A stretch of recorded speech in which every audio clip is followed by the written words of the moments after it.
मुख्य अतिथि सोफा पर टांग चढ़ाकर बैठा है और सामने राधा और कृष्ण का स्वरूप उसके लिए फूल माला लेकर खड़ा है। लज्जा आनी चाहिए, कितना निंदनीय है ये। जैसे सिनेमा में लोग बैठते हैं ना डायरेक्टर्स कट में, वैसे लोग आजकल कथा में बैठने लगे हैं। ऐसे टांग पर टांग चढ़ाकर बढ़िया सामने क्या हो रहा है, भागवत जी की कथा हो रही है।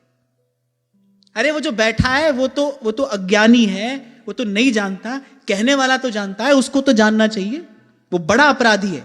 हम पहली बार जब शंभू जी की ससुराल में गए थे, शंभू जी इधर आगे आ जाओ, हम जब पहली बार शंभू जी की ससुराल में गए, माने वहां जब कथा थी तो वो बड़े बड़े मसनल होते हैं ना ऐसे ऐसे, वो सब रखे थे सामने।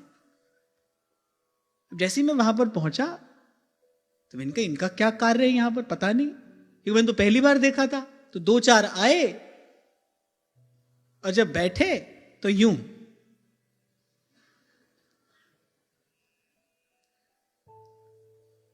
तो मैंने कहा शंभू जी कथा तो होती रहेगी, पहले थोड़ी झाड़ फूक करे यहाँ इनकी। पर आप देखिए, आपको क्या यत्र तत्र ये दृश्य देखने को नहीं मिलता है, खूब देखने को मिलेगा। अपनी सुविधा के अनुसार व्यक्ति ने सब आयोजन कराया है, बढ़िया से बढ़िया सोफा है, उस पर बैठा है व्यक्ति, क्या और हो क्या रहा है, भागवत जी की कथा हो रही है। जो मैंने आज आपसे बात की ना, पोस्चर इज रियली इंपॉर्टेंट। कैसे बैठे हैं आप इसका अनुभव कर लेना, आप इसका स्वयं अनुभव करना, मेरी बात पर मत जाना कि ये जो आसन है ये कितना महत्वपूर्ण है। प्रत्येक आसन में आपके भीतर शारीरिक और मानसिक रूप से कोई घटना घटती है, द आसन, the posture should be supportive. जो आप काम कर रहे हैं उसमें आपका जो आसन है वो आपका सहयोगी होना चाहिए। और ये कथा सुनने का आसन नहीं है भाई।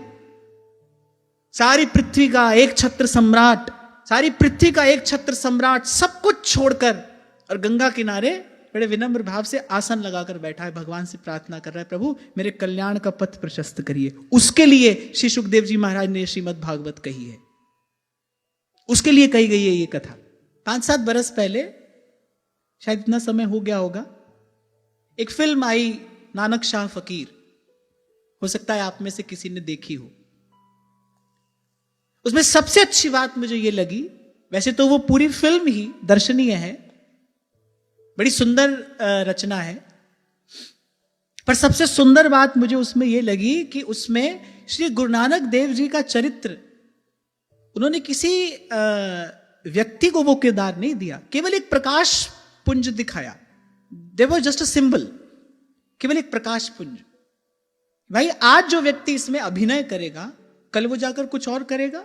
हम अपने गुरु की छवि का इस प्रकार अनादर नहीं होने दे सकते। कितनी सुंदर बात है ये, सीखने की बात है।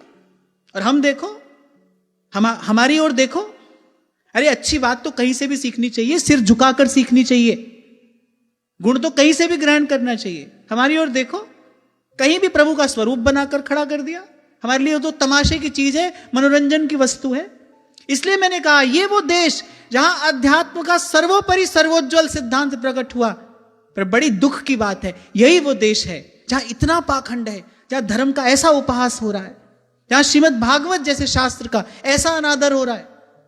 अब कोई कह सकता है, अब ये बात तो दूर तक जाएगी, अब कोई बात सुनकर कहेगा कि आप इतनी बड़ी बड़ी बात कर रहे हैं तो आप अपने आप को बहुत बड़ा वक्ता समझते हैं। कि नहीं नहीं भाई, मैं दोनों हाथ जोड़कर ये बात कह रहा हूं, मेरा तो ये पाथेय है, ये तो मेरे प्राणों का आहार है। इस शास्त्र की तो हम आराधना कर रहे हैं। जिस भगवत मूर्ति की आप आराधना करते हो, उस भगवत मूर्ति को अगर कोई म्लेच्छ क्षति पहुंचाना चाहे तो उसके प्राण लोगे कि नहीं लोगे? उस भगवत विग्रह की रक्षा के लिए अपने प्राण दे दोगे कि नहीं दे दोगे? मैं किसी वक्ता होने के आधार पर यह बात नहीं कह रहा हूं, मैं कोई उपदेशक प्रचारक होकर यह बात नहीं कह रहा हूं। श्रीमद् भागवत तो हमारे चिंतन का आधार है, यह हमारे चिंतन का आश्रय है।